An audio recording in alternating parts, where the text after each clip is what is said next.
investigation, solving mysteries in the night. Chasing shadows, finding answers, shining bright light. No one's left behind, in the darkness all alone. With a heart like a siren, she brings the lost ones home. Silent cries in the dark no longer have to be, for justice wheels keep turning, granny on the beat. Broken voices find their power, call out hope again. When these crime busters run, no victims left in pain.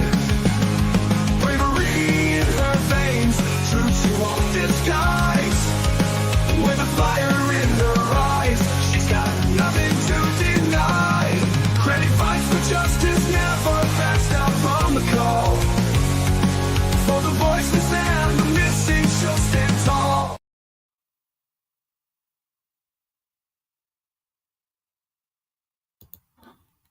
Hello, everybody. How's everybody doing today? Hello, Ginger Girl. Yeah, get comfortable, grab something to drink, snack on if you want. We're going to delve into some questions that I don't know if anybody's ever really asked. But before we do that, I did want to talk about at night. They did an update today, and it says, urgent public call for information. Sebastian Wayne Drake Rogers is still missing. March 6, 2025. Sebastian Wayne Drake Rogers, a 16-year-old from Hendersonville, Tennessee, has been missing for over a year, and this remains an active search. There is no evidence that Sebastian is deceased, and we continue to operate under the belief that he is alive and can be found. The search for Sebastian remains urgent, and we are once again calling on the public to step forward with any and all information. Did you see something unusual in the days leading up to or following February 25th through the 26th, 2024? Do you know someone who may have said something suspicious about this case? Have you overheard conversations that didn't sit right? Even if you aren't sure if what you know is relevant, now is the time to come forward. A single piece of overlooked information could be the key to bringing Sebastian home. How to report information? Dial 911 immediately if you believe you see Sebastian. Sumner County Sheriff's Office, 615-451-3838. Tennessee Bureau of Investigation, 1-800-TBI-FIND. Tips to TBI at tbi.tn.gov. FBI tip line, tips.fbi.gov. Dog the Bounty Hunter, at night tip line, 844-922-3236. Call or text. Email sebastians@manhunts.one. Sebastian is still out there. He is still missing, and this search is far from over. Please share this far and wide. Someone knows something. It's time to speak up. And $347,000 reward, guys. So, that reward is substantial, right? It's huge, guys. Why are people not speaking up? It's my question. Hello, Canine. Good to see you. Glad to see you tonight. The weather kind of leveled a little bit out today, so I'm feeling a little better. I hear next weekend it's going to change again, so hopefully we're good for a week. Whenever the weather changes suddenly like that, I always have my dizzy spells with this stupid Meniere's disease. But I mean, a lot of other people are going through a lot worse, so I'm not complaining. But I guess the biggest thing that I really wanted to talk about tonight was what happened, right? where did the disconnect happen in the Proudfoot family with Sebastian in the unit? What happened? Because we've seen some videos, we've seen different things. We're going to kind of look at them again tonight. And you can see that Chris was actively trying to train and teach Sebastian. Where did the disconnect come? Think about that while we're looking at these things. So this next one,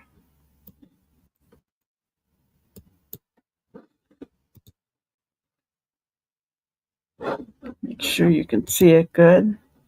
All right, let me.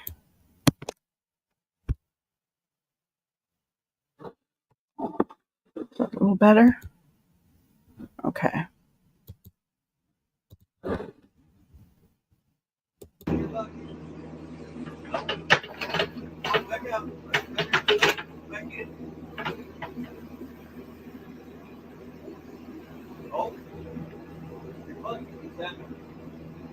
No, mistake. Hands on stick. Don't take them off. Your right hand. Okay? Out. Hold. Push down. Hold. Up. Alright. Your left stick. Pull up. Hold. Right stick. Push down just a little.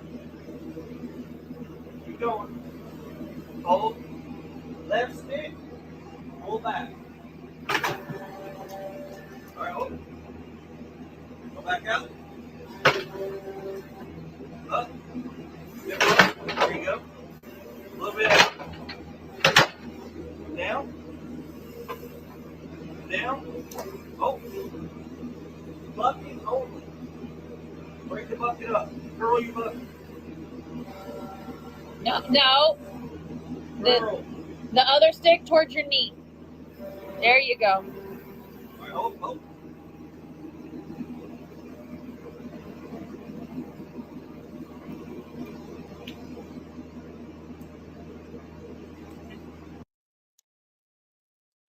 That's something, guys. Sebastian was taking instruction, listening, doing exactly what he said. This is a heavy piece of machinery. And yeah, I realize it's like a little mini one, but still, I mean, it is a heavy piece of machinery. Could do damage if he did the wrong thing, but he's listening. You can tell he's very intelligent. Chris was very patient with him. Right? I mean, hello, Brenda Jo. Good to see you. So, yes. And this too is a video from their old address. So, that is something I did want to show you. I'll show you in a minute. So Chris is giving Sebastian, directives, and he's being calm and he's being patient about it. And Sebastian is listening and following what he said. He's, being a teacher, being a parent, right? Teaching your child how to do something. To me, that's amazing. All right, the next one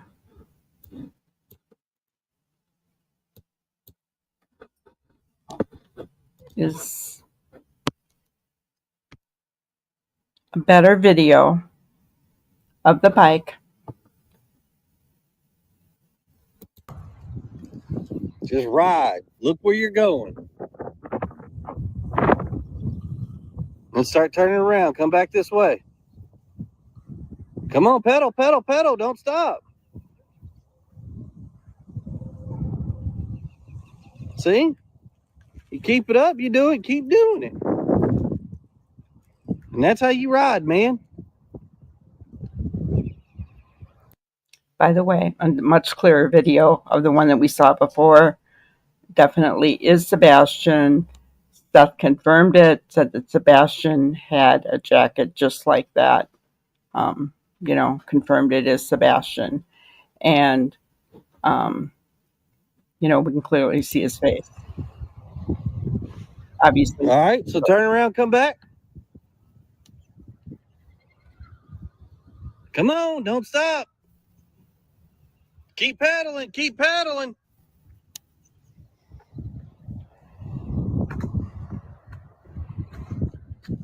There you go.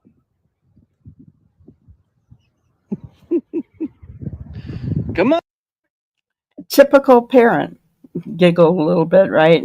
Because you see that they're struggling and I mean, nothing wrong with that. He, like a proud little giggle, I think. Oh, you got it. Encouraging.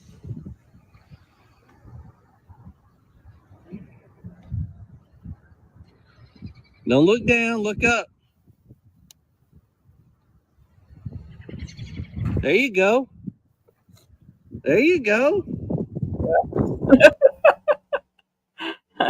Okay. So those two events happened at their old house, which was this house right here in Gallatin. Okay. Very nice house, guys. 3 bedrooms, 2 baths. Very, very nice home, right? If you look at it, it was kind of in another kind of secluded neighborhood on a cul-de-sac, kind of just like where they live now. But this is in Gallatin, not very far away. A little bit more built up than where they live now, but I mean, still a very nice house, right? If you look at it from this section, the driveway is in front. Chris was standing like right about here, because then you could see him walk back onto the sidewalk and you could see the mailbox. There's that curve in the road. There's that big house where Sebastian turned around, up here, right? So they lived in this house before they moved to the Stafford Court residence. And they moved to the Stafford Court residence in 2022, guys. September 16th, I believe, is when they closed on the house at Stafford Court, which is this house that we're aware of. 3 bedrooms, 4 baths, and about 1,000 more square feet. So they upgraded, right? So here is my huge question. What happened? What happened? It seems like back at, what do I want to say? Is it Remington Avenue House? Back at the Remington Avenue House in Gallatin. Oh, I do that all the time, don't I, Ginger? Okay, so here. This is the house on Remington Avenue, Gallatin. 3 bedrooms, 2 baths, 2,000 square feet. Okay.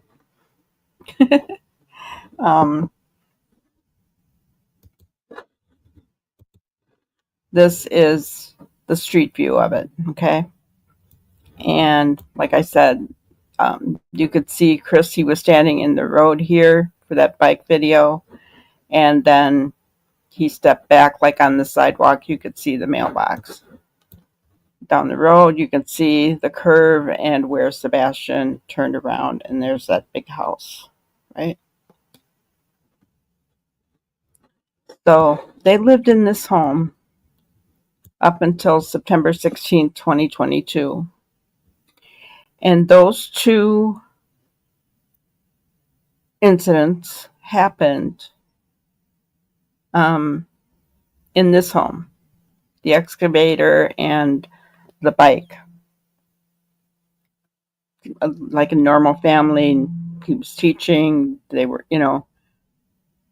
everything was going good until they moved to this home, right? On Stafford Court.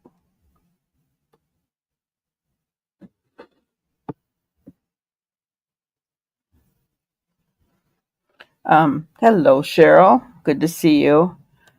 So, my question is, now we know there were 5 CPS reports, right? 5 of them, guys.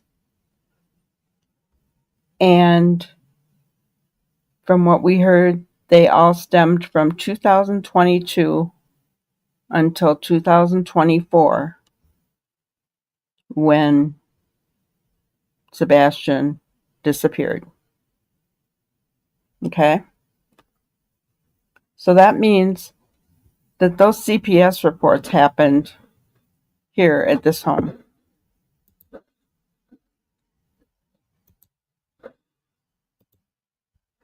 At this home. Why? What happened? Where did the disconnect come in? What happened with, was it Katie and Chris broke down? So then Chris pulled away from Sebastian? I mean, something, there was a huge disconnect there. Something happened.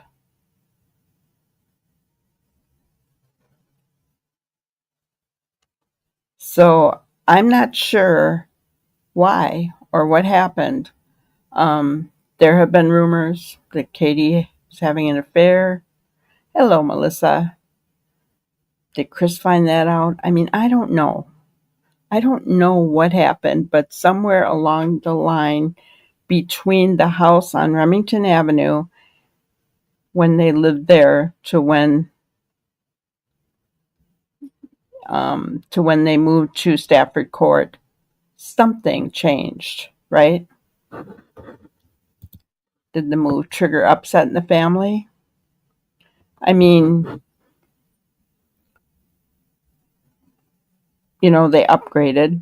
This house has 1,000 square feet more than the old house did, even though the old house was beautiful, right? I don't know why the move. I have no idea. I guess young people want to upgrade. My kids have done that, but it can't really be said that they needed more room because they were hoping to get Faith, because the other house had 3 bedrooms, guys. I mean, let's look at this other house. Entryway, there is a living room. Look at the fireplace. That's gorgeous. Right? I mean, you can tell it's a little smaller, but it's not like it's tiny.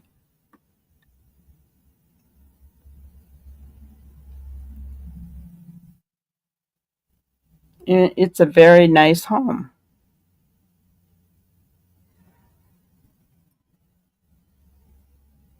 There's a room, it could be for a little girl, a bathroom, another room could be for a boy, and then the bonus room above the garage.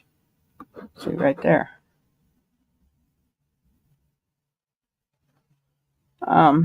So it had plenty of room. Nice big backyard, fenced in for children. His little girl was younger, right? Even a playhouse there. Okay? Nice big house. Not, that couldn't have been the reason for wanting to move. Like, saying that this house was too small, because it wasn't. So that's not a reason.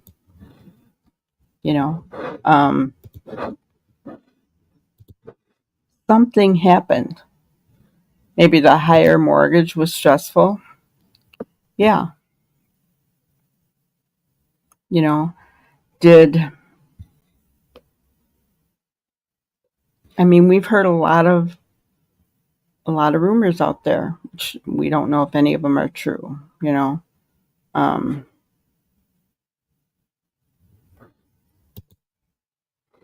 September was when CP started filing for full custody of his daughter.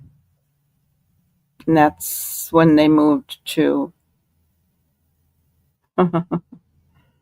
I don't know why, but that's when they moved to Stafford Court. Was in September. They closed on this house September 16th. So maybe they did feel like they needed more room. I don't know. You know, but this is where the disconnect began. Was it the higher mortgage, the stress of trying to the higher mortgage, then paying a lawyer to get custody of Faith? What was all going on there? Um, we've heard that they both had their own affairs. I mean, I don't know. But what I do know is that there was a disconnect because all of a sudden there's 5 CPS reports. Sebastian is telling people that things aren't so great at his house. His toys are being thrown away because he's not cleaning his room the way that Chris wants him to. He's being hit with a belt. You know, what else? These neighbors out in the yard for Stafford Court said that they heard Chris call him an R word and sprayed water from the hose at him and told Katie to get our son in the house. And he laid down on the ground and started crying. So we do know that something happened, right? Some kind of disconnect. You know, does Chris get angry when he's stressed? I mean, something happened because we're seeing 2 different family scenarios, right? The family scenario on Remington Avenue was entirely different than the family scenario that has been portrayed at Stafford Court.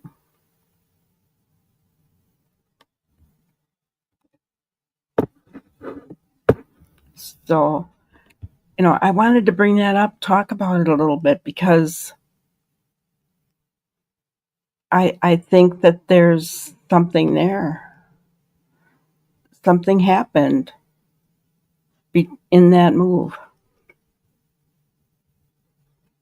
Something happened in that move. And I'm curious, right?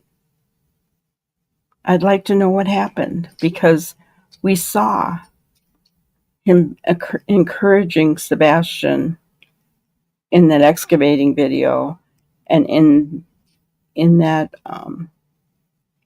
teaching him to ride his bike, right? And I know why those are all of a sudden coming out, right? He's trying to make himself look better. Well, a little bit too little too late. Maybe they should have stayed at Remington in Gallatin. I don't know. All I know is that whenever they moved to Stafford, something happened. And I'm not sure what it is, but something happened.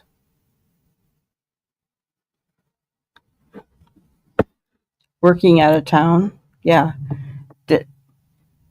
But being a tower crane operator,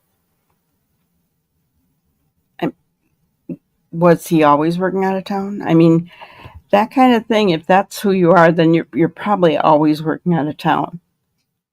Because they're union, right? And so they go wherever the work is. So he may have been working out of town even when they lived at Remington, unless he wasn't a tower crane operator at that time. So, Cheryl, that could be part of it. We don't know what he was doing back then, right? That's right, Ginger. They're heard fighting by the neighbors.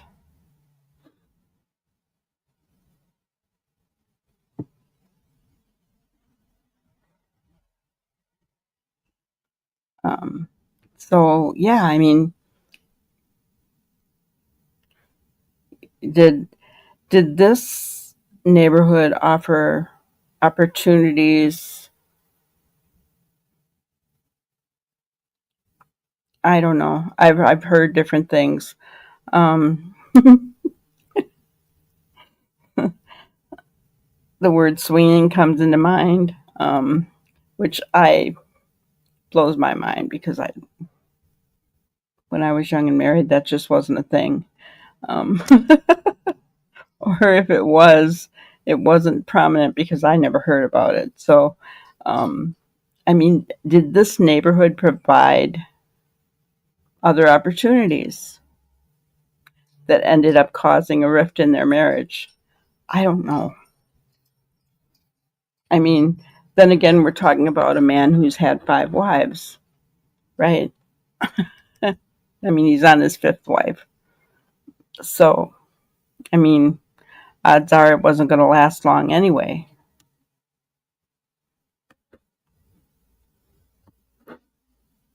And it says, I think it was a number of things. Yeah, maybe all of the above put together.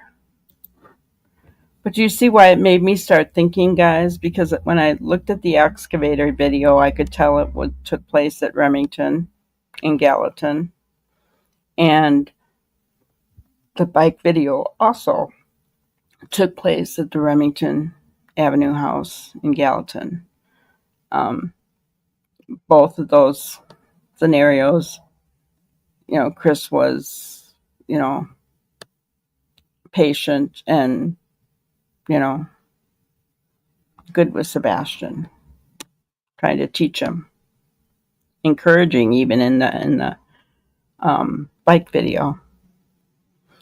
So, and then you hear totally different stuff from the Stafford courthouse.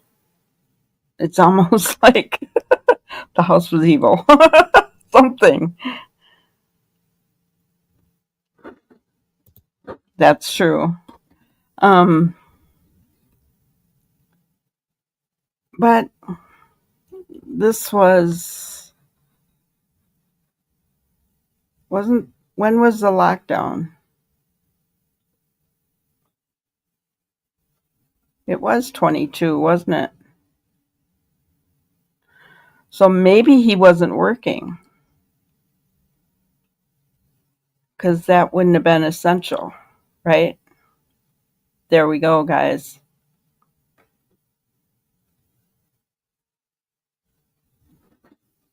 Ah, Cheryl. When CP was asked what he could have done differently, he answered, not work out of town.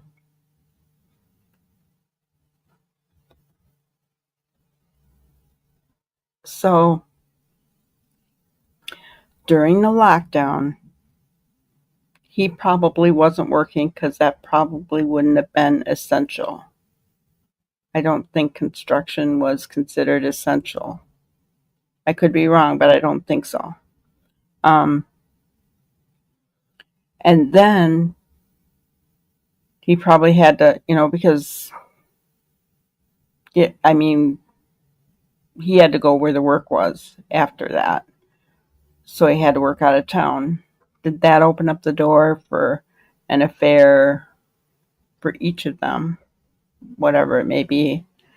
And their relationship was already in trouble, right? Yeah, I don't know, but the one thing that I do know is that this house was the catalyst for their downfall. I'm not saying the house in itself, but the entire move. That's when things went downhill for them. Not saying it couldn't have happened at Remington. I suppose it could have, depending on the circumstances. That's true. The cost of living definitely increased. They bought a new home. Yeah. And then they had lawyers fees because of trying to get custody of Faith. Yeah, a bunch of things put together, which is really, really sad. Can you imagine how that affected Sebastian? He went from having that kind of support system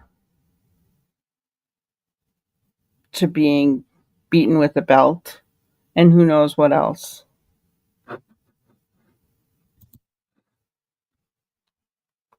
Housing costs in that area increased during the lockdown because many were moving there to escape the mask mandates.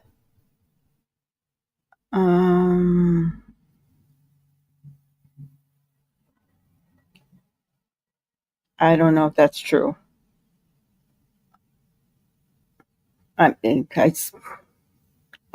didn't hear that, but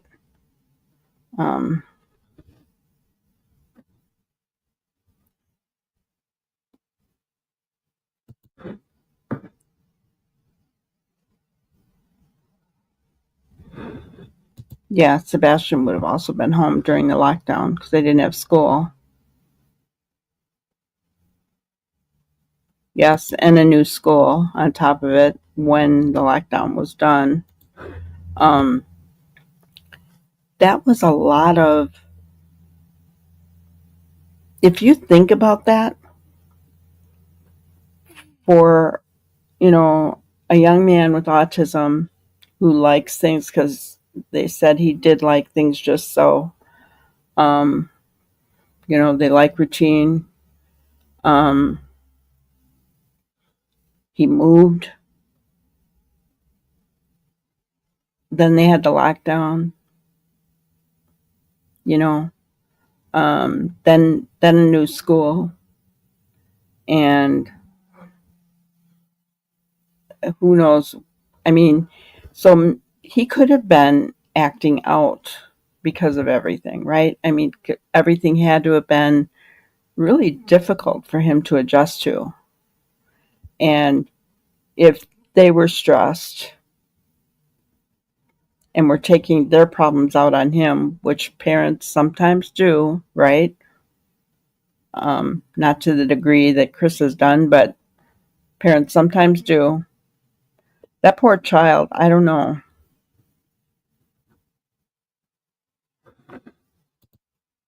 There seem to be concerns about food and eating too much. That could be financial issues. Yeah, definitely. And here's my thinking, and I don't know who was in charge of finances in their home, but I remember my husband, the one who, um, caused DV with me. He was very controlling, and even though I worked full time, and so did he was done at 3 o'clock in the afternoon. I was done at 4:30 in the afternoon. Had to drive across town to pick up our daughter, get home, and still have supper on the table by 5 o'clock when his mom usually had supper on the table. What did he do? He went to the bar after work until 5 o'clock, was home so he could eat. But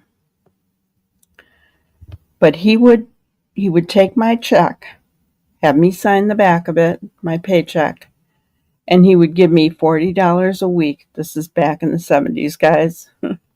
$40 a week to buy groceries, and anything left over was mine to keep. Well, back even in the 70s, that wasn't a whole lot to buy food for the week.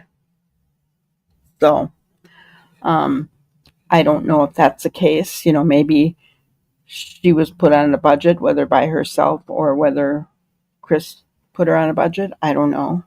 It could be one of the issues. Which, I mean, if you're going to have a budget, I get it. But when you have a growing boy, you've got to feed him. So I don't know. You're reading a lot of the city council stuff in that area. Gotcha. So people were going there for mass mandates. That's interesting to me.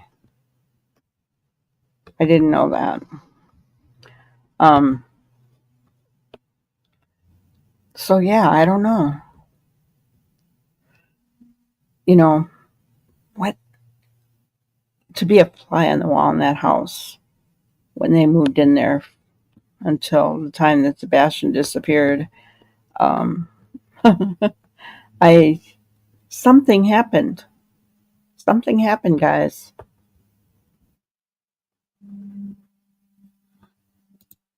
Yeah. Did CP find out or suspect an affair? That could explain the long phone calls at night. Oh yeah, probably didn't want her to get off the phone. Make sure he knew where she was, right? I mean, could be a lot of reasons for that, I guess. Yeah, it just surprised me when I started putting this all together and thinking, wow, what happened? You know, because I got to tell you guys, the excavation video and the riding the bike video, Chris was great with Sebastian. Was he perfect? No, but better than I ever expected him to be, honestly. um, so he had his moments with Sebastian, but those moments were all at the Remington Avenue house before they moved into the Stafford courthouse in September of 2022. So, yeah, I I wanted to bring that to your guys' attention. See what you guys were thinking about it, or if you had even thought about it, right? Um, when you see the good video that came out later, right, of the bicycle, um, made a whole lot more sense. And then here's the other thing: who exactly is involved in Sebastian's disappearance? Because who would not want $347,000, guys? Who's afraid to speak up? 347,000, that's a lot of money. That is a lot of money. And somebody knows something. That's a huge reward. And the only reason I can think of why somebody isn't speaking is because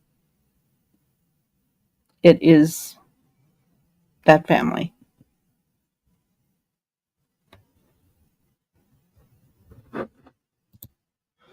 And Melissa says the problems probably just got escalated and tempers got out of control. Yeah.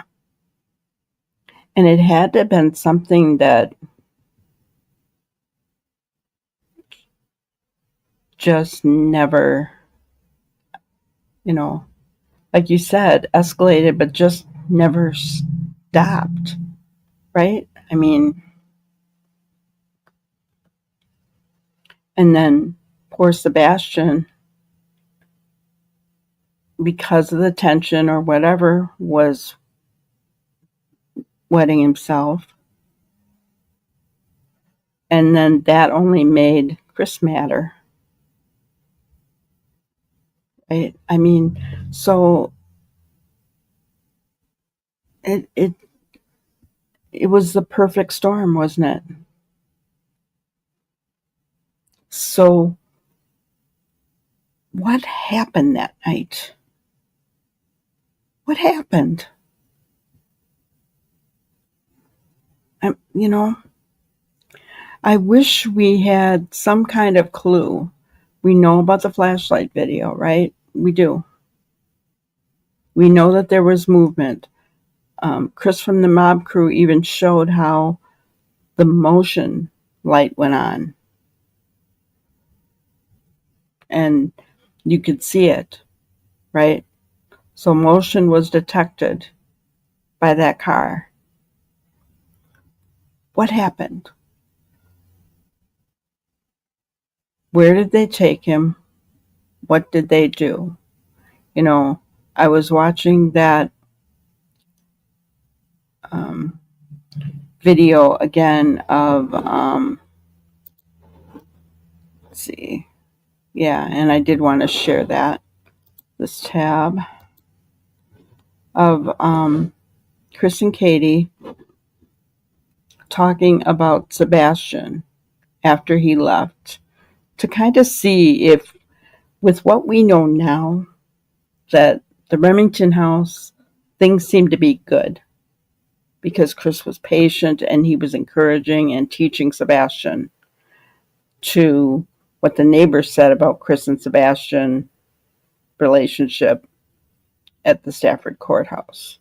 So let's hear what he has to say, him and Katie. It's just a short little clip that I want to play here. Sweet, stubborn. He loves to help. He loves running, and he loves to play his games and his fidgets and Uno. Lord, that's one of his favorite games right now. Favorite color is green. Does he love music? Oh, God, Oh. he loves music. An eclectic taste. How An many? eclectic. I mean, from, as everybody knows, Eye of the Tiger to Eddie Vedder. Oh yeah. Oh yeah. So we got Pearl Jam on one hand, we've got Survivor on the other over here, we've got Taylor Swift, and He's got a big crush on her. I mean, country, rock, no hip hop. classic. We don't allow the hip hop. Well, he doesn't really Well, I get say into it rap and anyways. things. I wanted to stop it there because this is the other thing I was talking about, guys. Is you can see those marks on Chris's arms in this video as well. They stand out pretty good in this video. And Katie has on long sleeves, so we don't know if she's been marked up. But Chris is, right? I still wonder about those marks. You mentioned he loved running. So did he love the outdoors at all? I mean, would something outside that was somewhat outdoorsy be enticing to him or pull him outdoors? He loves, like, when we were in California and the school had this lap thing to gain money. It was a fundraiser. And every year he was, I did this many laps. I did this many laps. I mean, I've got t-shirts where they would write on his back. Every time the kids went around, they'd mark a mark on the back and they'd keep running. And he just had marks all the way across his back. He likes playgrounds. He hates being dirty. He don't like being dirty. Yeah, he's not your tomboy style child where he goes outside and plays in the mud. He loves animals, but he's terrified of bugs. Oh yeah. Wow. Okay. I mean, Yeah. even a fly, and he's like, Oh! For the ones Okay. who know. So they were kind of being somewhat good there.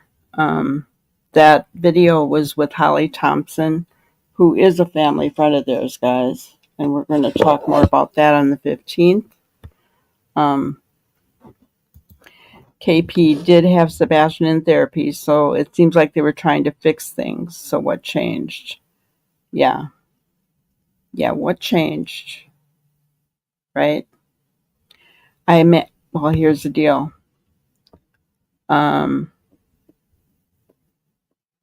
This is a question I would like to know now that we're looking at things like this. During the shutdown, were they still having therapy? Good question.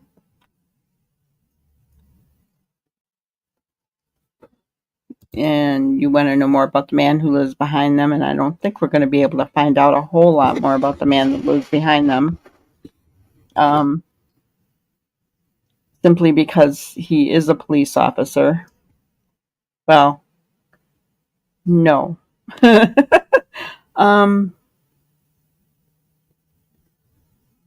So here's something I did just find out. You're kind of getting here's a tidbit of what we are going to be talking about on the 15th, guys. So I want to tell you, if you're not a member, become a member, because there's going to be some good information coming out. But here's a tidbit.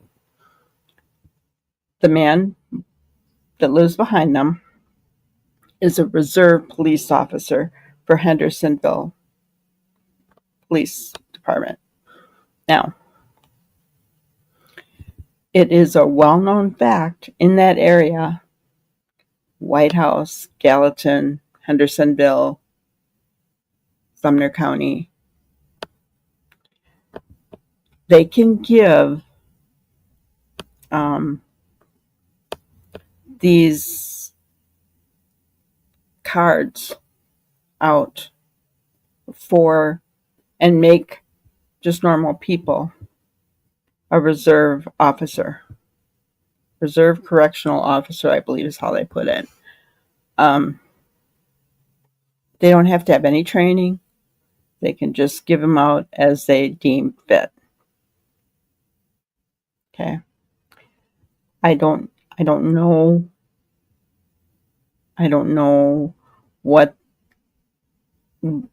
the meaning is behind how the police officer behind them, how he got his card. I don't know. I don't have any clue, but I have never heard that before. But I've been doing some investigating, guys, and it's a thing. They can make people reserve officers that have no training, no police training, no anything. People off the street. There you have it.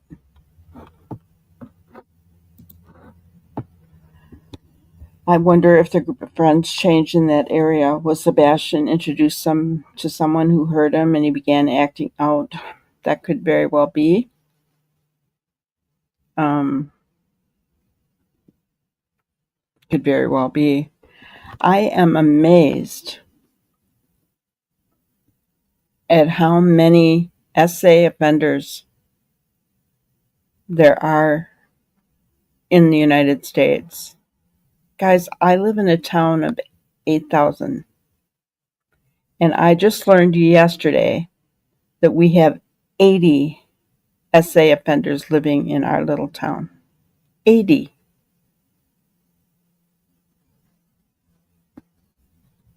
That angers me. No pictures of Sebastian in this interview either. Yeah.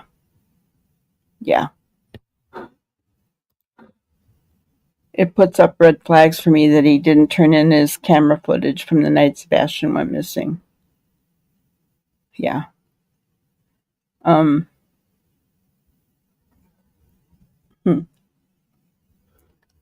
I mean, do we know that for sure?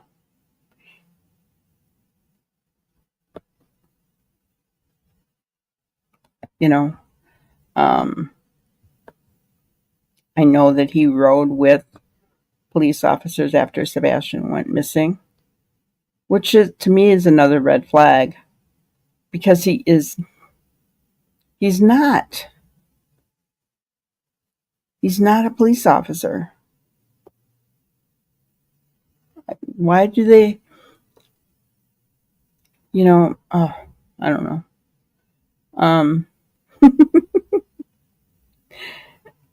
And if they're going to be like, so I know that a lot of these cards are given out because these guys end up being security people. Okay? If they're security people, I would hope that they're trained. But that's not always the case. So, I don't know. Do we know for sure that he didn't? I mean, we've heard that he didn't, but is that actually true? I know he gave it to SF, but what would Sumner County really not ask him for it and not expect him to give it? You know what I'm saying? So I don't know.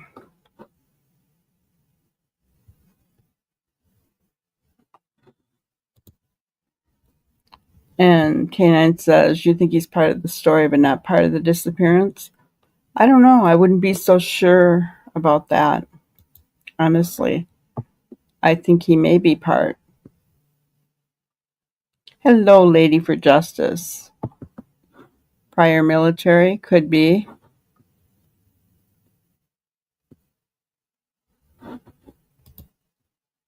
Trying very hard to have understanding for the parents, but it is hard if they are hiding details. Well, and that's the truth, right? We don't know.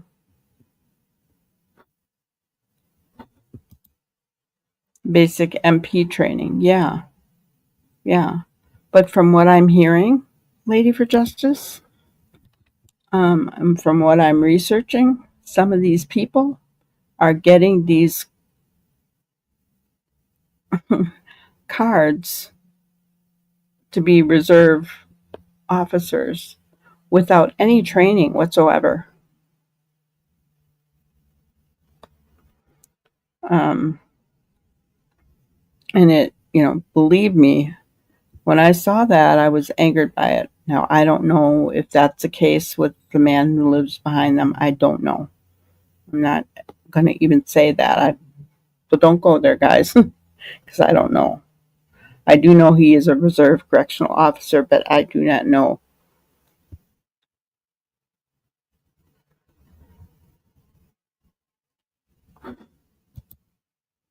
That area is bad for poor dental training for Ellie.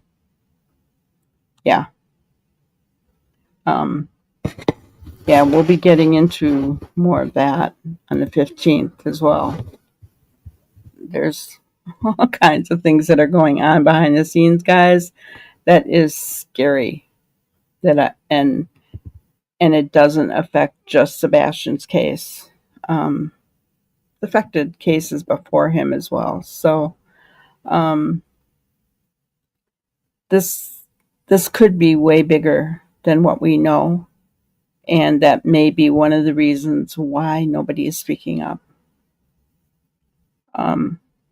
Because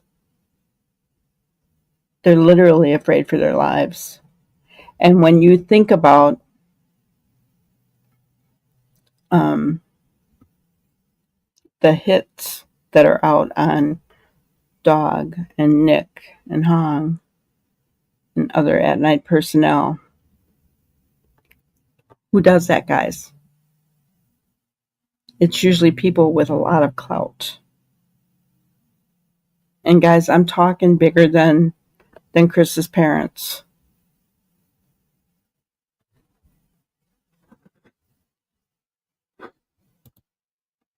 I remember CO saying that a neighbor who was gone gave him permission to go into the house and get camera footage. Could he have deleted something important?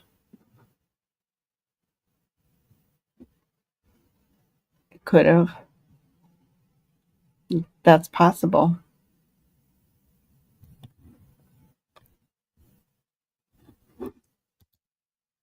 2 p.m. Central. CP, not CO.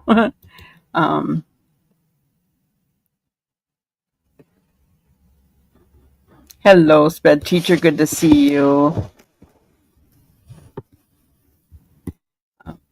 Yeah, so, but I thought, Melissa, when he said that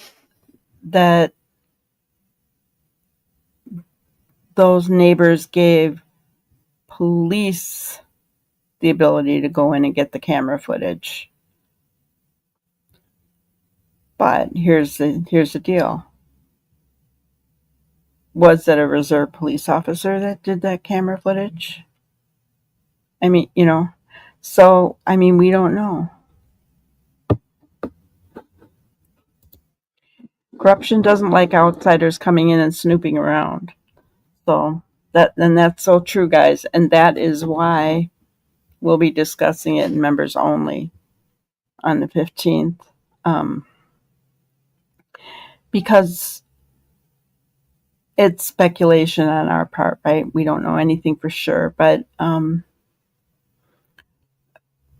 well, you guys can tell me on the 15th what you think is going to happen, what you think is going on there, because yeah, it's pretty damning, and it's scary, frightening, and makes me angry all at the same time. It's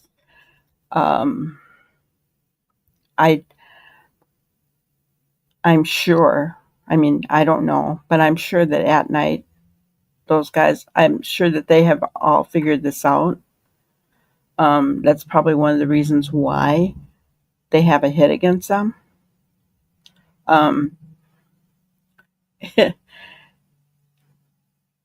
Yeah, it's really scary. So, if this is all true, which to me it looks like it is, I'll just be honest with you. It's no wonder that Sebastian hasn't come home yet. And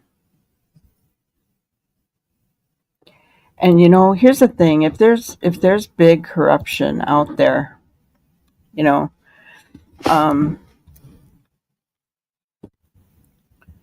where does it end? Who's big enough to take it all down? How far does it go? Right? And that's a scary thought.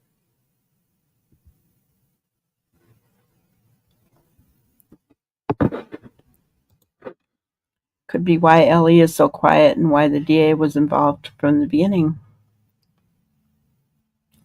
Yeah. Guys, I'm just gonna say this. How many missing child's cases do you see where the DA is at the command center the first week?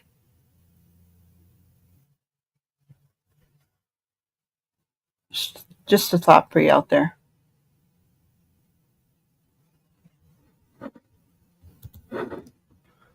It really appears, yeah.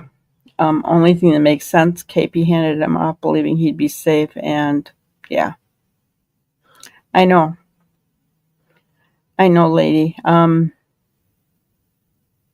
And think about, wasn't it a law enforcement official that said,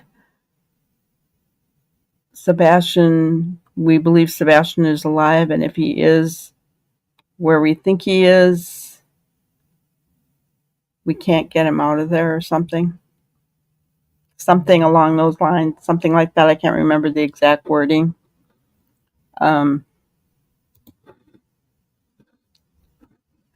any mother would allow a child to go there, I don't know. I don't have a clue why you would think that would be okay. So, think about it from Katie's aspect for a minute. Her household is falling apart. Seth can't take Sebastian immediately, which is bull, because if she would have just called Seth and said, I need you to take him right now. Things are really bad here, and I'm afraid for him. Take him right now. If she would have said that to Seth, I guarantee you Seth would have taken Sebastian in a heartbeat. In a heartbeat. But she didn't. But let's get back to, so she's saying, you know, everything is going bad, from bad to worse. Chris wants, faith, and he started this, and we've got the lawyer's fees, and Sebastian is just getting worse and worse, and he's wetting himself and embarrassing me, and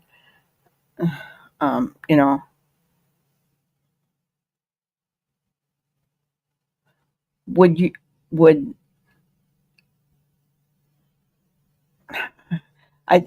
I still, even with all that on my mind, I would never think of giving up my child or putting him into that kind of a situation.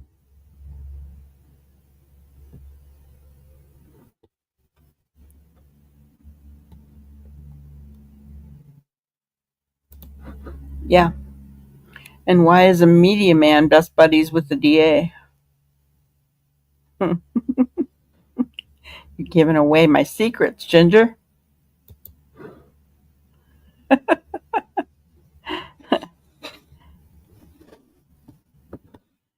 Those kind of people don't play. Yes, ma'am. Yeah, to hide him. Yeah, I'm hoping that if she gave him away, that she thought she was giving him to someplace good, like maybe a boys' camp, or something like that, like labor trafficking, that kind of thing. But she thought it was better or something. I don't know. Um,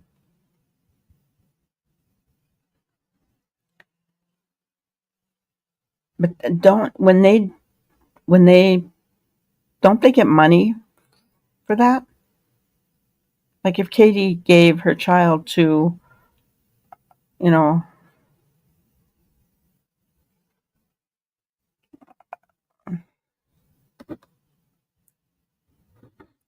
you believe that they know those type of people. I believe that too, wholeheartedly. Um, in fact, I know they do. I will go so far as to say that. Think about um, well, yeah. I'm 99.9% sure that they do, or know people who know, for sure, for sure. And yeah, I'll get into more of that on the 15th, but um, something of that nature. Yeah. you you're going to be able to help me on the 15th, lady. um, yeah, there are so many um, people connected to this case, guys, that you don't even, it'll blow your mind. Honestly, it will. It will really blow your mind. Yeah.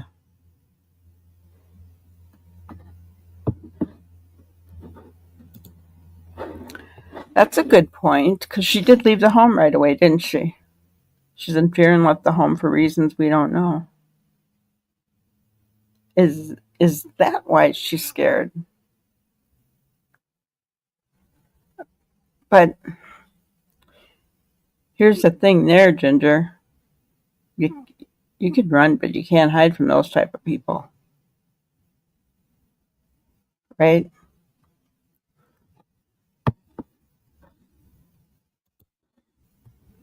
Um, yeah, but yeah, yeah, lady. Uh, that family has, yeah, and it stems back to the church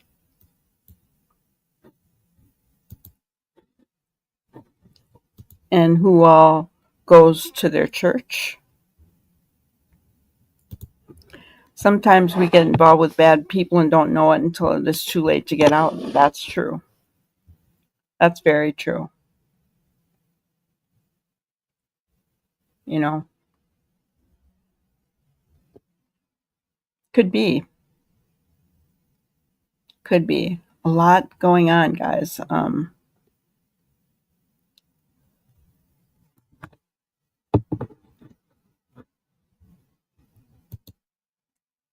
That's what your instincts tell you.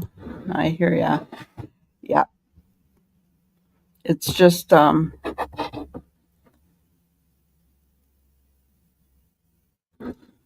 crazy how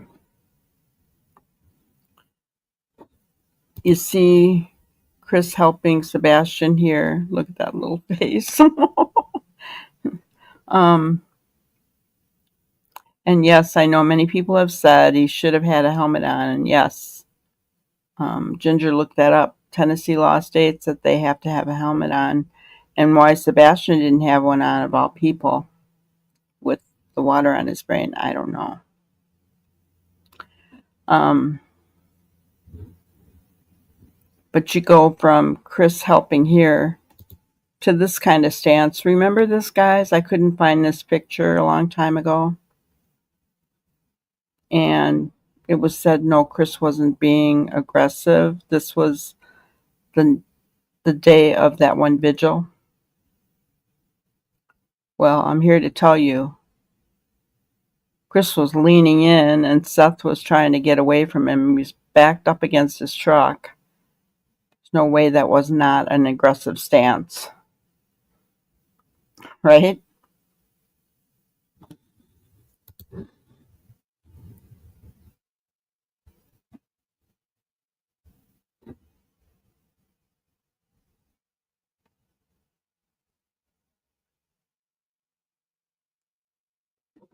Yep. If they can't find you, they will find your family.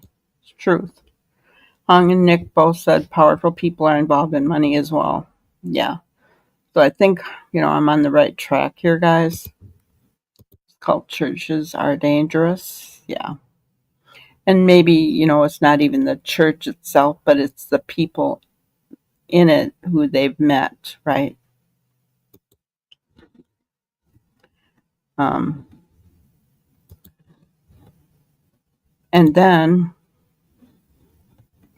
I did a little research on this, the open heart tattoo. That is totally meant for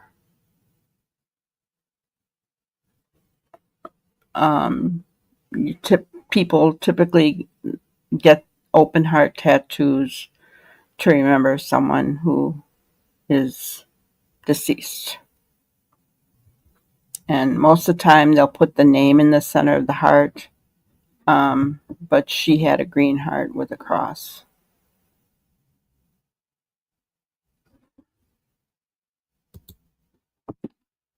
So does Katie not feel that her child is alive anymore? And why? Because we have no evidence that he's not alive. So why did she get that tattoo?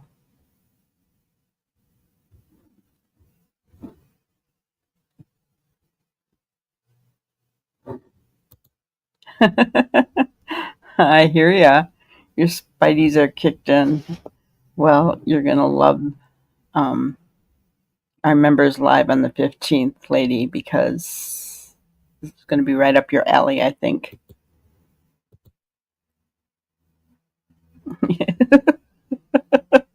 Yep. Yeah, it's um I honestly I wasn't sure that I wanted to talk about what I've been finding. And I'm still doing research for the 15th guys, but um I feel like it is important to know, right? But I'll be honest with you, it's scary because it is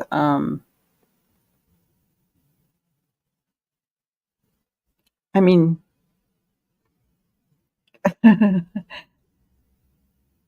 it's kind of like what we said. People, people don't. Corruption doesn't like you nosing into their business, right? I'm afraid. Yeah, I'm afraid to talk about it. Honestly, but I'm gonna do it in our members live just because I feel like it's important because maybe there's something in there that can come out that we'll realize a nugget or something as we're talking through it all together that we can piece something together and find Sebastian. I don't know. I don't know. Either way, I think it some light needs to be shed on that subject, honestly. I really do because it's it's just a little bit too convenient for comfort. I wonder if Sebastian saw something he should not have seen. Yeah. Um, didn't they say that or was that only a speculation that he saw something on a computer the night of the poker game?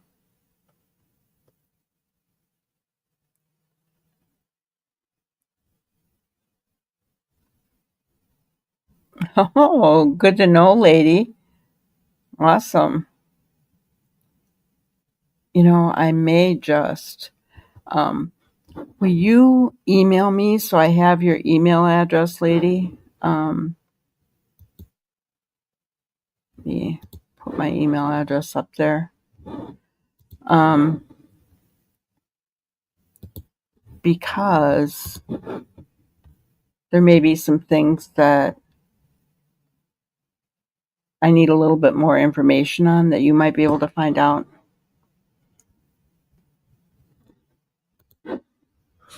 I've heard a few creators say they know things but can't tell. Yeah.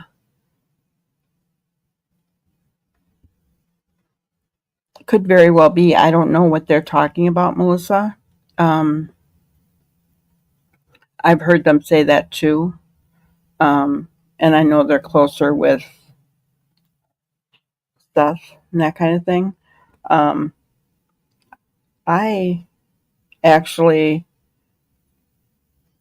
well, between Ginger and I, actually, we discovered this by looking at another case from Gallatin. And we started piecing together some things. And honestly, it shocked and shook us both. Um, so I don't even know if these creators are along the same lines as we are. I don't know if their knowledge is the same. I don't have any idea. This is just something I realized there was a connection and it scared the crap out of me. To be honest with you, it's yeah,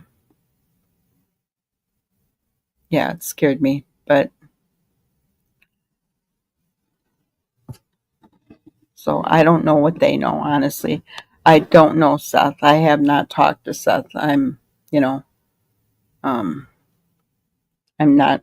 I don't even know. I mean, I've chit chatted with a couple of other creators, but nothing Nothing about Sebastian's case or anything. So,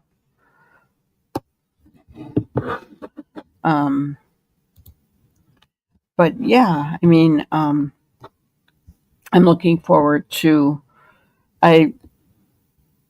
I would do it this Saturday, but I want a little more time for uh, getting information together. I have a lot of it, but I want to get things all together before we talk about it.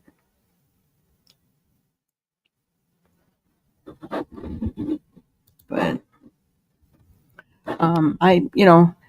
as far as tonight, I found it very strange that their life seemed to unravel after they bought the Stafford Courthouse.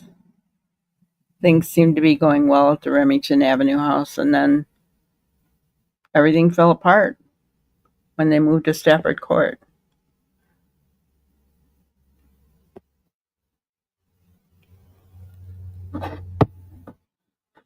Yeah, exactly. An accidental discovery of people connection. Hello, SRB. How are you tonight?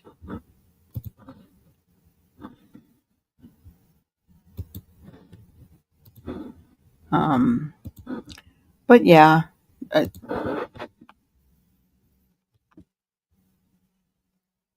you know, um, I'm hoping beyond hope that when they do have a case built up enough with enough evidence, that people will be arrested in this case. Um,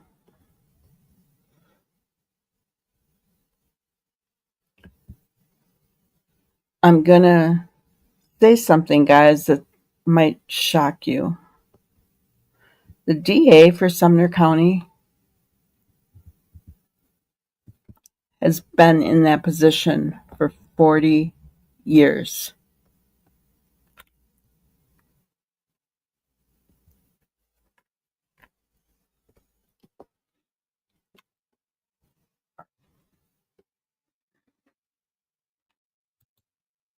I also know other resources.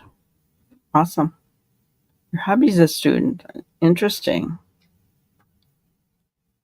Yeah. So, one of my thoughts is that,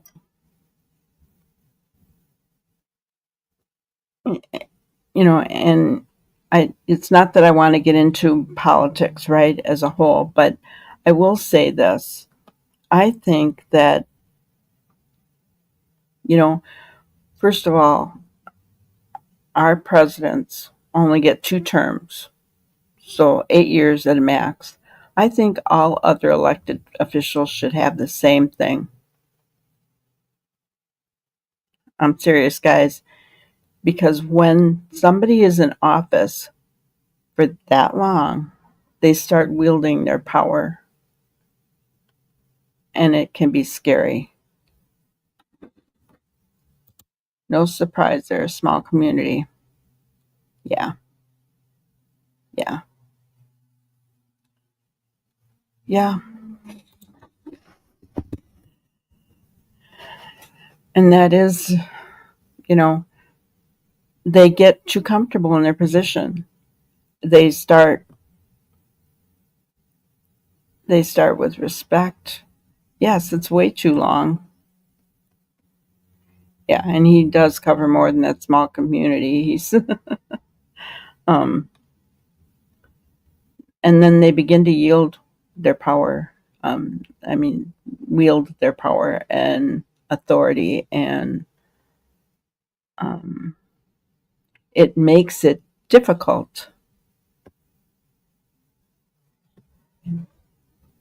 My dad knew all the sheriffs and judges. Same as Sonic Lodge too. Small town culture. Yeah. Mm. Aw, thank you, SRB. So yeah, yeah, small town culture. It is. It really is. But that doesn't make it right. 40 years is too long. Too long.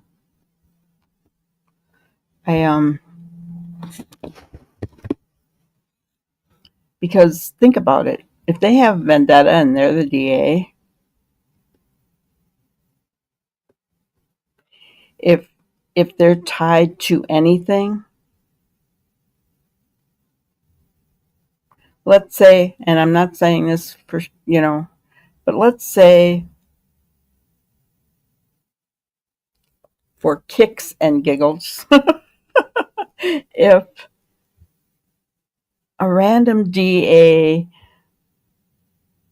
out there somewhere, I'm not even talking about Sumner County right now, guys. I'm a random DA out there, been in his office for a long time, and let's say he's into trafficking because he gets a kickback.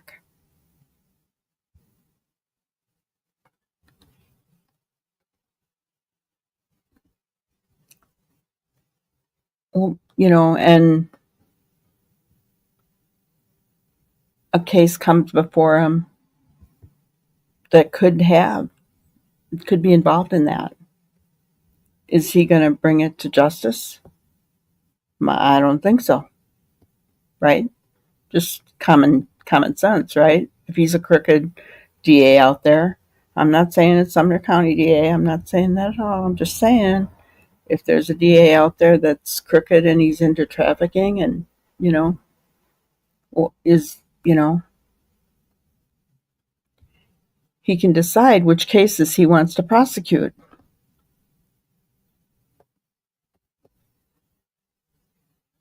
It's a really powerful position, Ginger.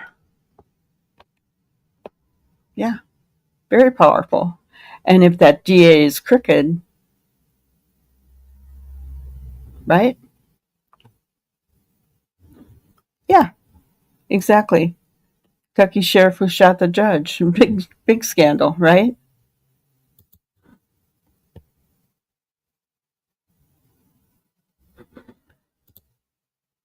Yeah, SRB for now. I am. Better today.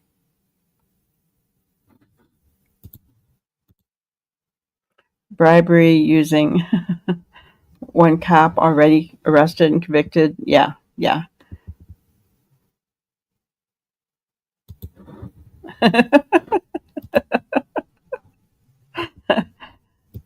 I'm giving you guys hints, aren't I? Oh, there's so much information out there, guys. You would not believe it. Um, yeah, there is, and um, it's it's unnerving. It honestly is, and it's sad.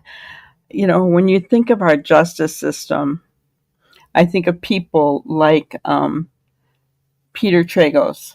He's a lawyer in Florida. Um, High morals. He's got integrity.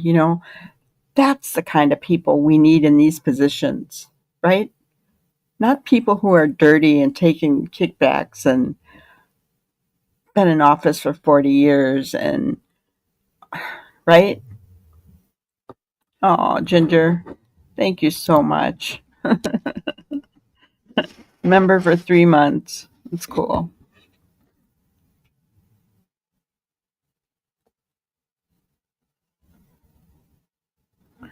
Oh, okay. Life's a dance. So, welcome. We're happy to have you. I'm new here. My hubby works commercial construction, and during the shutdown, they did not shut down one day. Construction stayed busy. That's good to know. I didn't know that. Okay. So they were considered essential. That's awesome. Well, so then Chris kept working during shutdown. That's interesting to know. Janine Simmons, welcome. Good to have you here. Aw. Ginger, thank you so much. That's awesome. You're so sweet.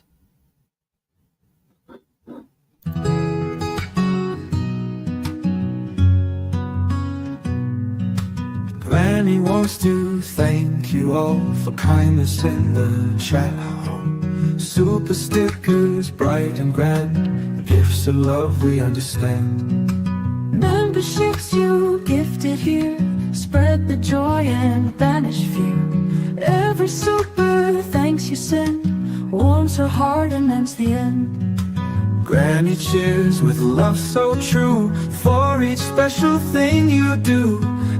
Thank you from her heart. You all play a major part. Thank you, Ginger.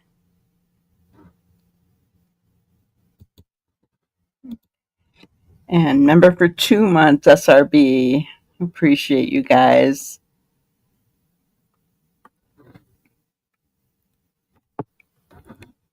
Why couldn't all this come out in the Me Too movement?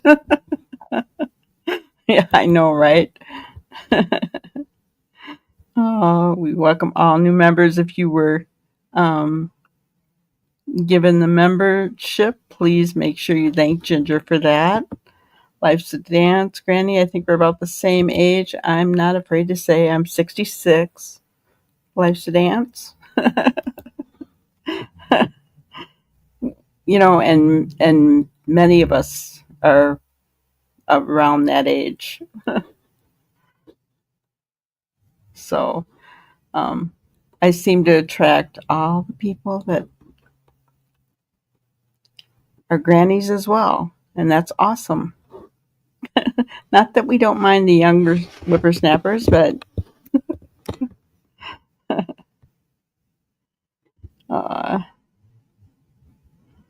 so yeah, awesome. Maybe there'll be more of you that'll be able to catch our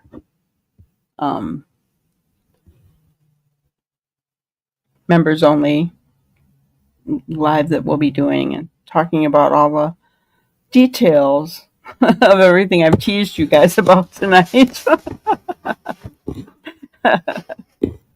Oh, goodness.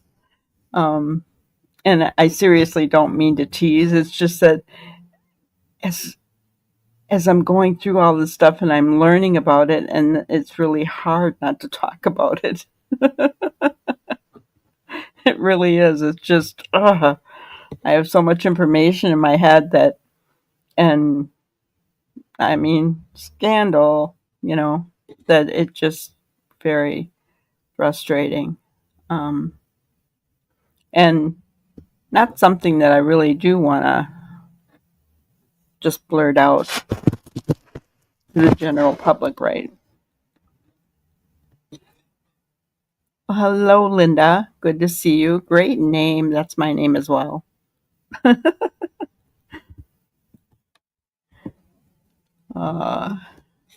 So that's awesome. But yeah, so I think we all realized, I don't know how key it is, but I think it matters that we discovered that something happened from the time that Chris and Katie moved out of that Remington Avenue house in Gallatin and moved to the Stafford Court place in Hendersonville. Something major happened in their relationship, in their family. Something major happened because that's when the CPS report started. And then you heard the neighbors talk about, you know, hearing Chris and Katie fighting, seeing Chris, you know, be rude to Sebastian outside, spraying him with water, all that kind of stuff. So,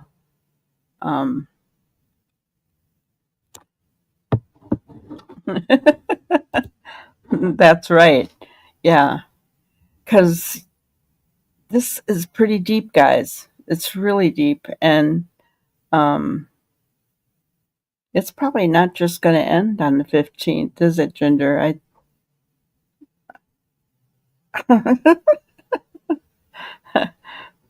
Maybe we can get Lady Justice to help get us more information before the 15th, though. But yeah. I don't know, and it's scary if we find something that's really relevant, where to take it to. I don't know, because it's like Hong and Nick said, people with clout and money, and yeah, yeah. Um, but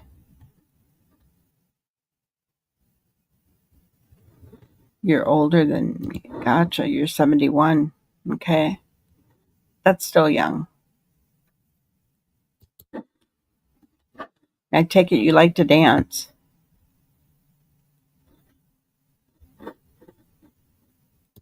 I sure will. You emailed me, right? Or you will. That way I can tell you what I've got, and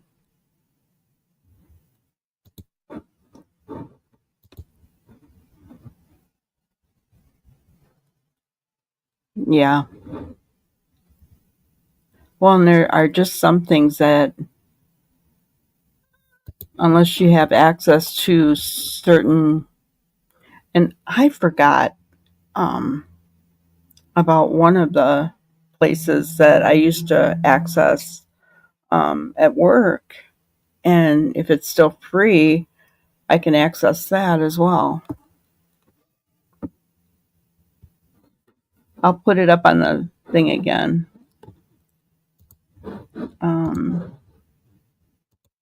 It's up on the screen right now, lady. My email. It's just granniescrimebusters@gmail.com. All one word.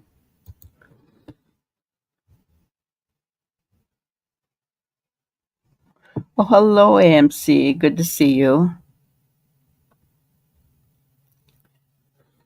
I know, right? It. I can't believe how things have changed too, and I hate saying that because it makes me sound like an old fogey.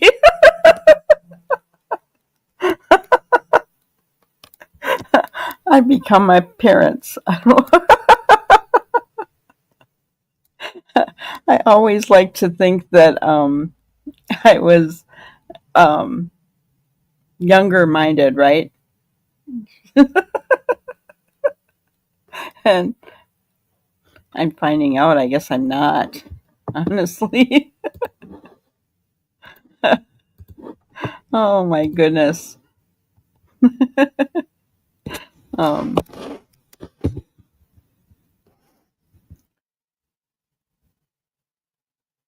no problem.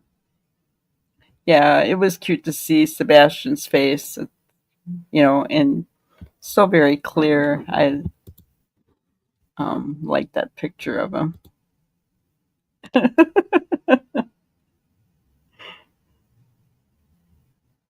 Just, and look at, he's got the green bike.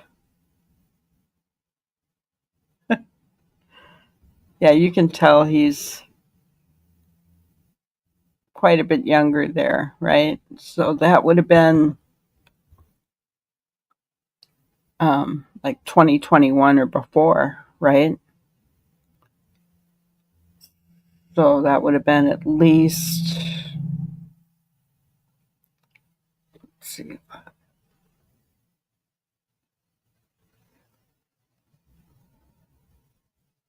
was he 11, 11 there maybe? 10 or 11?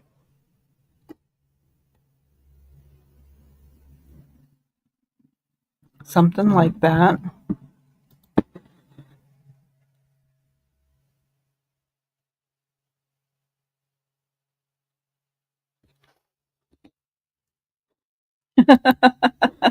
Yes, you are. You're a young chickadee. 58 years young.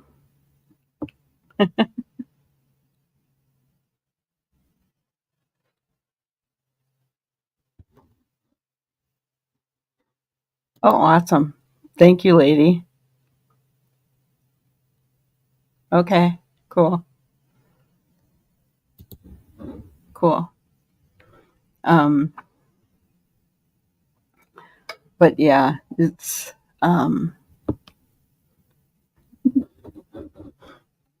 so yeah. The fact that their home fell apart, beginning of the end, and if they were still working, if Chris was still working through the shutdown, what was Katie doing? Because I'll bet she wasn't working. I don't know. You wouldn't, because she worked for Brinks. I don't think during the shutdown they would send people to homes.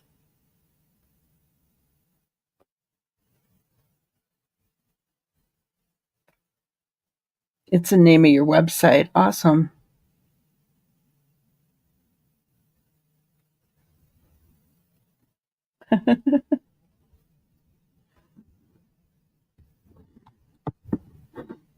Amen, AMC.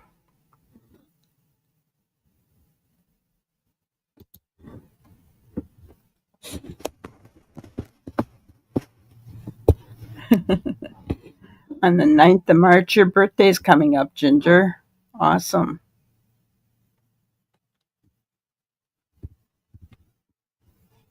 My oldest daughter's birthday is on the 12th of March.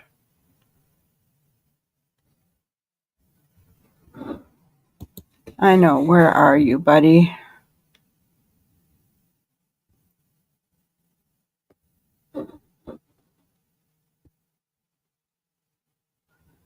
Eight great grandkids. Oh my goodness. My oldest daughter didn't have kids, didn't want any. She has a career. And my youngest had them kind of later in life. So my grandkids are still small. No grandkids.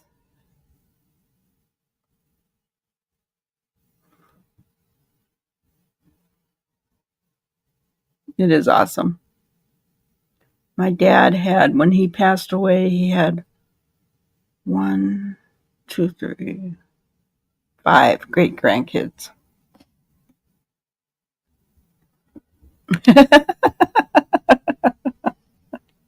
Awesome. Thank you, AMC. I appreciate that. Yes, everybody, please hit the like button. Don't forget to hit the bell, subscribe, make sure you get all of our notifications. Become a member by the 15th because you're not going to want to miss that. And come ready with your thinking caps on.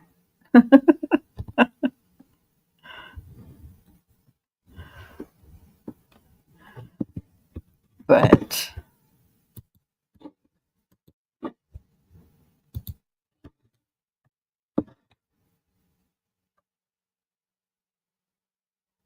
aw, 6 grandkids, 2 of whom I've met. Oh,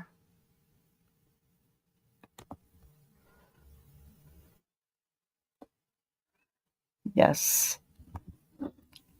Yep. Memberships give you access to private live streams and videos, and also sometimes you get early access to videos that I put out. Usually, if I put out any other videos other than our live, I make them members only first for about 24 hours. So you guys have access to them before anybody else does.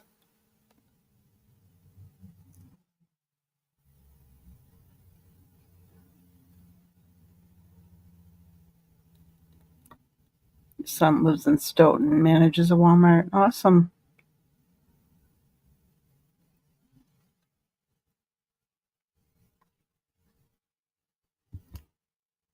Awesome. So our grannyism for today is, if you see someone falling behind, walk beside them. If you see someone being ignored, find a way to include them. If someone has been knocked down, lift them up. Always remind people of their worth. One small act could mean the world to them. I saw that today. I thought, oh, yeah, perfect. Because, sometimes it'll come across on Facebook, you know, or Twitter, X, I guess they call it, um, how somebody does something nice, for somebody. And, it could even be just paying forward if you're going through a drive through. It can be anything. Oh, thank you for becoming a member, Life's a Dance. We appreciate you. Welcome, welcome to the Granny's Crime Busting crew. Aw.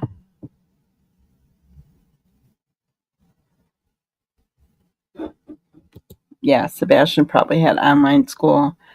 You know, and he was very against in the beginning having online school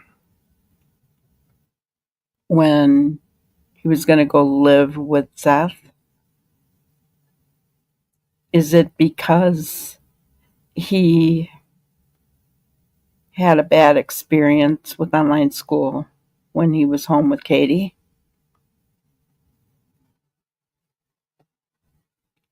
I'm just saying.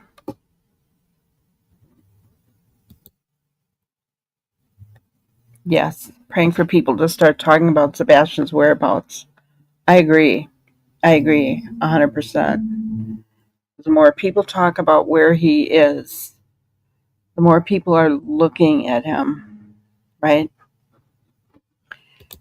Yes, AMC.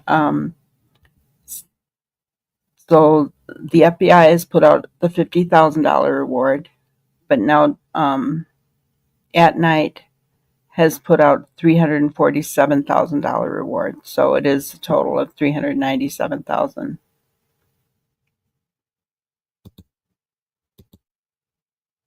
Oh, yeah, K9, absolutely. Absolutely. Aw, thank you, Linda. It feels odd saying my name.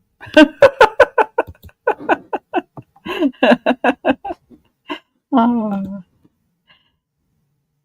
I think I saw a post in KP's Facebook where she was looking for someone to stay with Sebastian during the lockdown. Interesting. That's really interesting.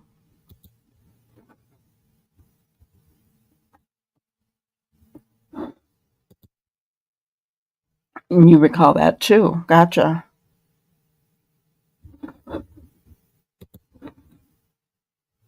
Yeah, he had to do online school. Okay, so really, guys, if she worked for Brinks, were they essential too?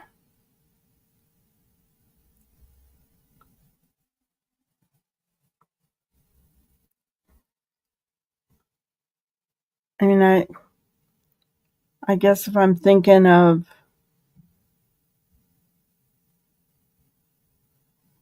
I'm, that's Brinks, that's security alarms, right? That kind of stuff. It so I wouldn't think they would be essential. So why did she need somebody to stay with him?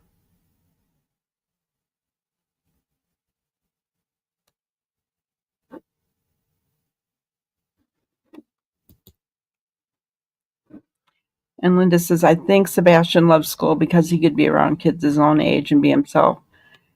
Yeah, well, and it sounds like, I mean, his home life wasn't that great, right? He It probably was a relief to get away from that home.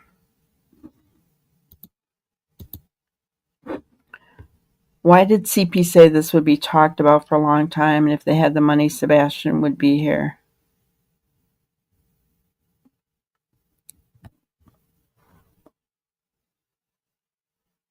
That's a good question, AMC. Did he say if they had the money, Sebastian would be here?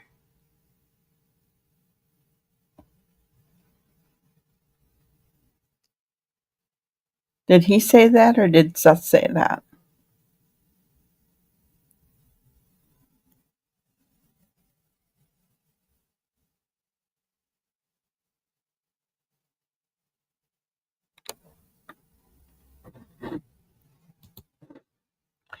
He also stated if we knew about him, there would be no search. Oh, that's because he liked to cut Sebastian down. I think he wanted to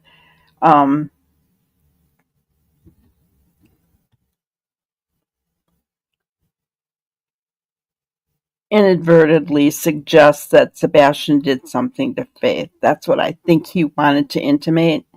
But here's the thing, guys. I don't believe that for a second. Number one, Seth said that Sebastian FaceTimed Faith all the time. Okay? Now, we saw Nina talk on video for how long? What? It was like a 2-hour live, wasn't it? And she said all that stuff about Chris, right? Now, do you honestly think that if Sebastian had done something to her daughter, that she wouldn't have said something? Do you honestly think that if Sebastian had done something to her daughter, that she would let FaceTime him all the time? Nina was a mother who was trying to protect her daughter, has been trying for quite a long time. I honestly do not believe for a millisecond that Sebastian did anything to Faith.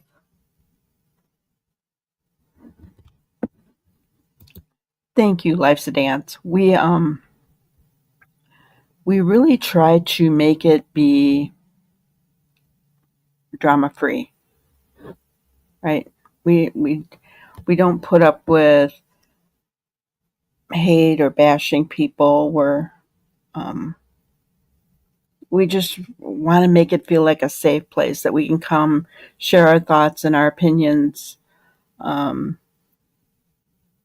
without all the drama out there. So I appreciate that you feel that way about us.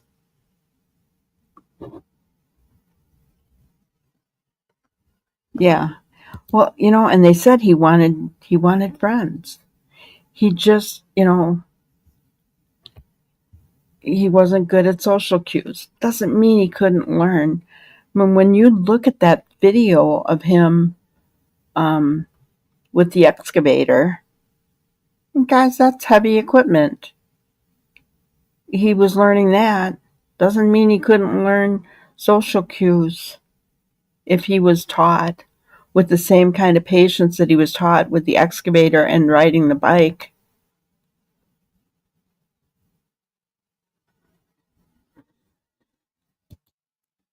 I agree, Ginger.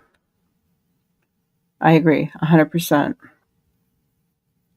Some of Sebastian's behaviors in regression are similar to those who experience SA. CP did say that. Okay. Well, like I said, I think he was trying to intimate that something happened, but you know what? Was he being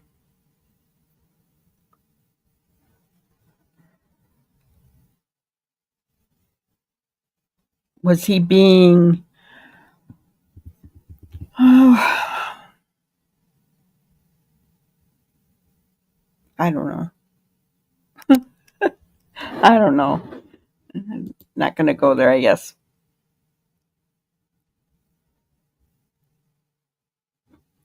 So because the CP knows where he is and knows the ransom where the child is would deter us from searching, he is sadly mistaking. Right? Yeah.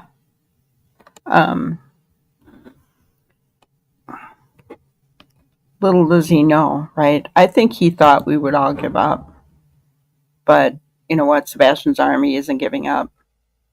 I don't care how long it takes. I'm hoping it takes less time than what he was hoping for, but hello, Scranton. I'm way back at the beginning of the backhoe video. All I can say is I'm glad the CP was not always a jerk. I don't think he has been mistreated their entire relationship. I don't think so either. It happened after they moved to Stafford Court, in my opinion.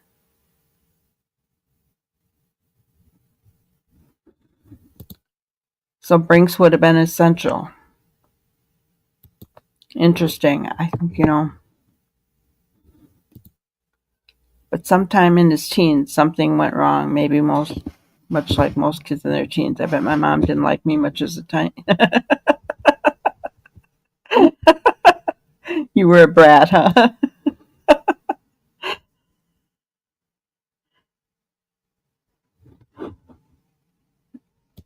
Well, I think that's part of it, Scranton, but I think there was a whole lot more.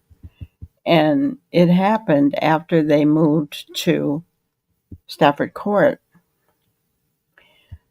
That was a catalyst. So I'm not sure the money, and if you think about, so money, did something happen to Sebastian? Um, was someone in that neighborhood? I know that there was an SA offender in that neighborhood. Did something happen to Sebastian? Because, Ginger brought up a really good point. The behaviors that he went back to, um, bedwetting, that kind of stuff. Um, so I don't know, right?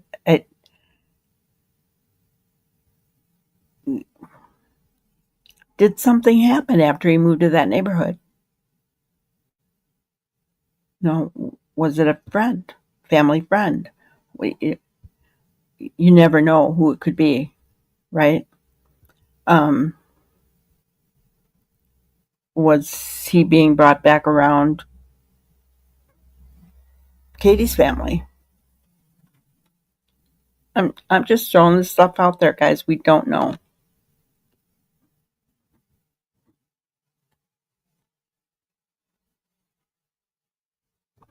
Yeah. My autistic teens had more meltdowns, hormones, and took many changes. I had them in ABA therapy. Took patience. Sadly, they are clues to abuse. Yeah.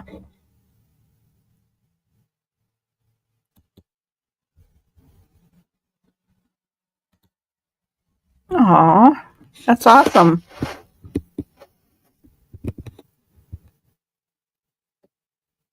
Well, I'm glad you found us, Life's a Dance. Um, it has to be relevant. Yeah. We can't overlook that fact.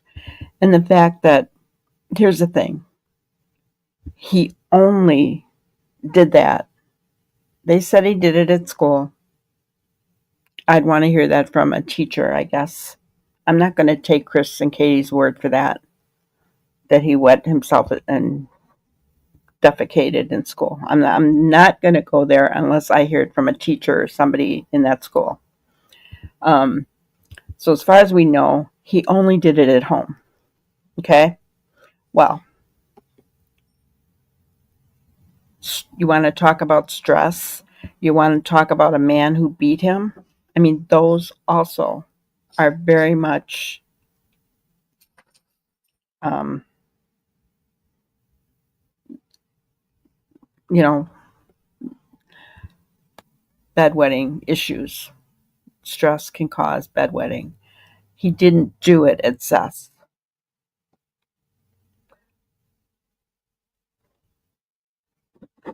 Yeah, I don't believe he had accidents at school either. I really don't. They're the ones that have said that. Teachers never, I've never heard anybody from the school come out and say that. You had those teachers who were interviewed. They talked highly of Sebastian. They talked about how smart he was, about how funny he was, that he was fun. And I see that in his little face. I see that.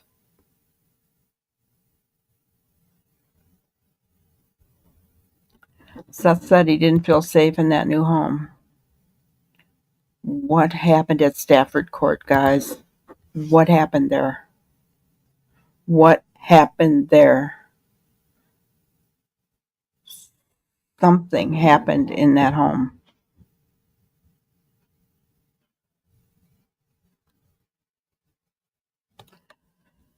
Oh, Sebastian.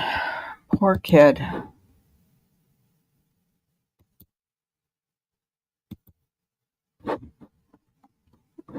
Yeah, you look at that little face. I can't.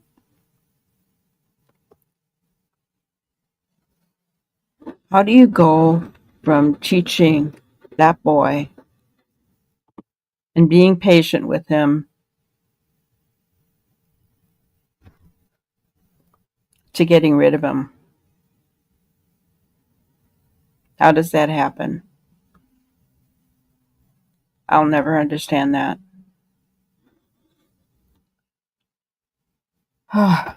Well, guys, that's all I really have for tonight.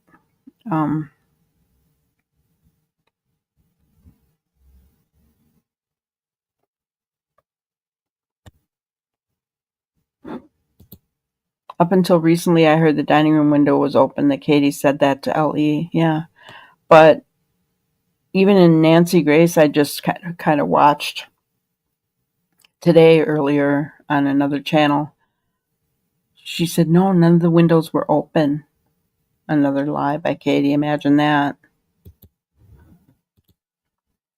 And not one teacher would shame him over it either behind doors. They know. Yep, they do know.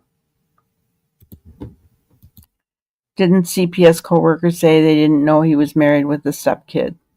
Yep, that's what they said. Yep, I agree. Well, they were talking divorce from what I heard. And I also heard, and this is all speculation, guys. Don't take it for fact. I also heard that both of them were having their own affairs. Parents having issues leaks down to the kids. That's right. Alrighty, lady. Sounds good. And a neighbor reported that too. Yes, that's what I heard. All right, guys. Well, I appreciate your conversation tonight, getting involved. Thank you so much. All the new people that have come in, you're more than welcome. We're happy to have you here. So don't forget, light it up green, guys. Share my little short videos out every day that I make for Sebastian. Share out the flyer. Do whatever you can. Let's make sure that his face and his name gets plastered everywhere constantly. All it takes is one person to see him, guys. That's all it takes. So thanks so much. We will see you on the next one. Thank you for watching another episode of Granny's Crime Busters. We really appreciate each and every one of you. Don't forget to subscribe and like and even share the content. You can follow us on any of our other social media platforms at YouTube, Twitter, Instagram, Facebook, and TikTok. We really appreciate you guys, and you can also email us at granniescrimebusters@gmail.com. Thank you so much, and we will see you on the next one.